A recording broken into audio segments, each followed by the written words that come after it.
Get ready, friends. More stimulus is coming. This is your fourth stimulus check update.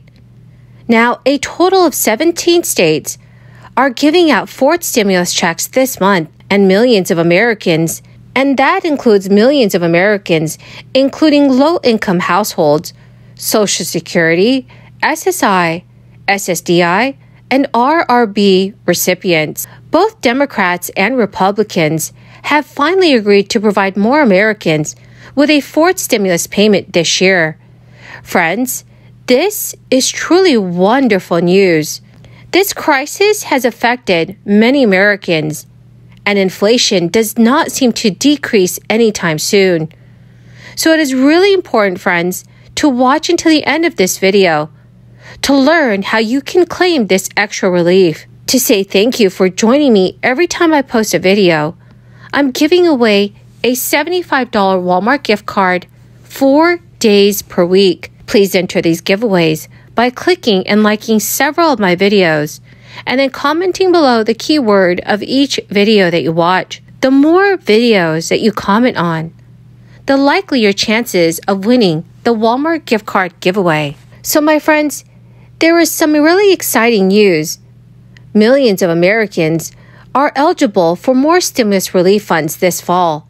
Taxpayers in more than a dozen U.S. states can qualify to receive stimulus checks, tax rebates, or relief payments through special programs that were launched this year.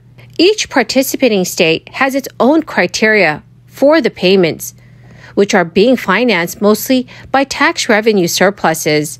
The payments are in addition to special IRS refunds going out this month to roughly 1.6 million taxpayers who were hit with late filing fees for their 2019 and 2020 tax returns. Many of the programs have already been sending out money to eligible individuals, but there are still plenty of payments to be made. Colorado's cashback tax rebate was signed into law in late May, setting aside $750 for individual filers and $1,500 for joint filers. According to the state's Department of Revenue, the rebates will be automatically issued to all qualifying Colorado residents by September 30th, 2022. So if you already filed your Colorado state income tax return, you do not have to do anything else.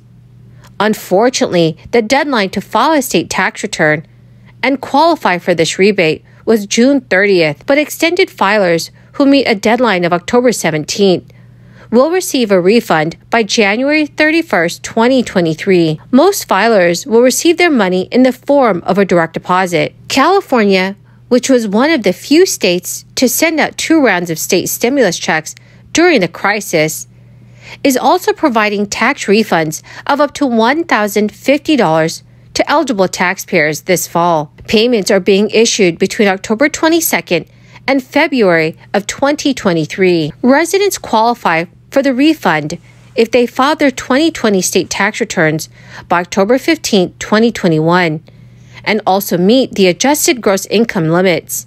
So if you file jointly or as head of household and earn less than $500,000 a year, you're eligible for at least $200.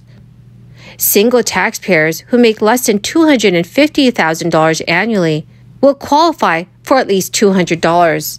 There are residency requirements as well. You must still be a California resident at the time the payment is issued, and you must have been a California resident for 6 months or more for the 2020 tax year. The state of Florida has announced one-time payments of $450 for children and families, demonstrating financial need.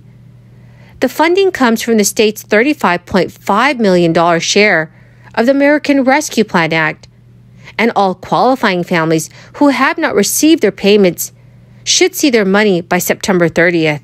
This program is specifically for children in foster care, children in the State Guardianship Assistance Program, children in non-parental care, and families receiving cash assistance. Also, in the state of Georgia, taxpayers can receive a refund of some or all of the 2020 state income taxes due, and that's thanks to a state revenue surplus. Depending on your filing status, you can qualify for between $250 and $500. The state began issuing payments in August for filers who submitted their 2021 returns by April 18th.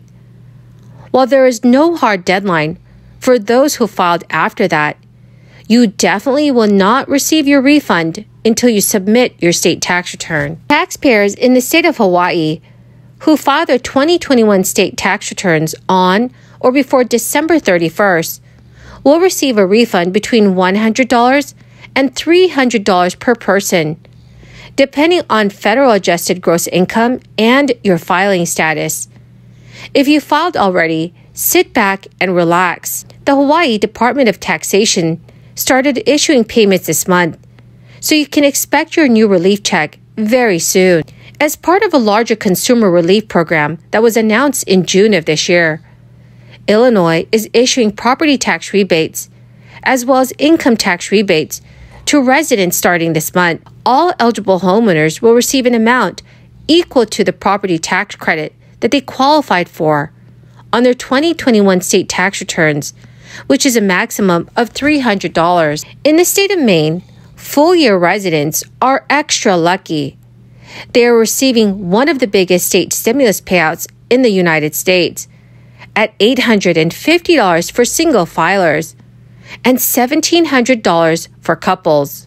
Well, my great and amazing friends, that is the end of my daily stimulus update video for today. Thank you, my dear friends, for joining me here every day, and I greatly appreciate all of you for doing so.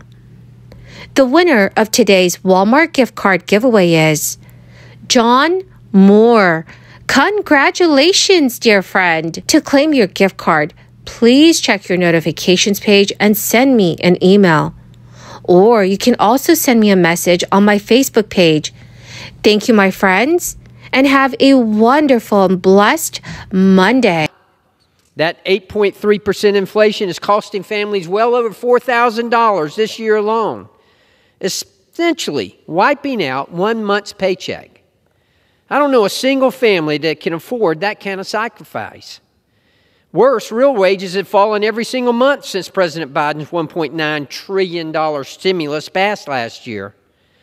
But it's not just today's taxpayers that will feel these impacts. Generations from now, people will still be feeling the sting of Biden's inflation crisis.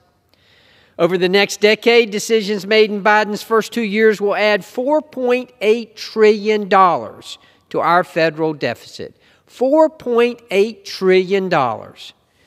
Decades of lower interest rates have spared the federal government from facing the true costs of borrowing at such high levels, but today's inflation has forced the Federal Reserve to raise interest rates. We are quickly approaching a point where the interest alone on our federal debt will overwhelm our federal budget, resulting in dire economic effects. 1% of higher interest rates would cost the federal government $400 billion every year starting next year. Just 1% rise in the interest rate costs the federal government $400 billion in extra interest. That's on top of what we're paying already. That's money we could spend on national defense, health care, and other of the many priorities our nation faces. But instead, we're paying interest on our debt. Interest payments will pass defense spending by the end of the decade. They'll pass Medicare by 2046 and Social Security by the midpoint of the century. As the Federal Reserve continues to raise interest rates to combat inflation, which will likely happen again this week, this only gets worse. This, again, is intergenerational theft. Every year, we add more than 4 times the entire U.S. population to our national debt. The time to act is now. We're stealing from our children and our grandchildren and deferring a crisis for them to fix. We must act.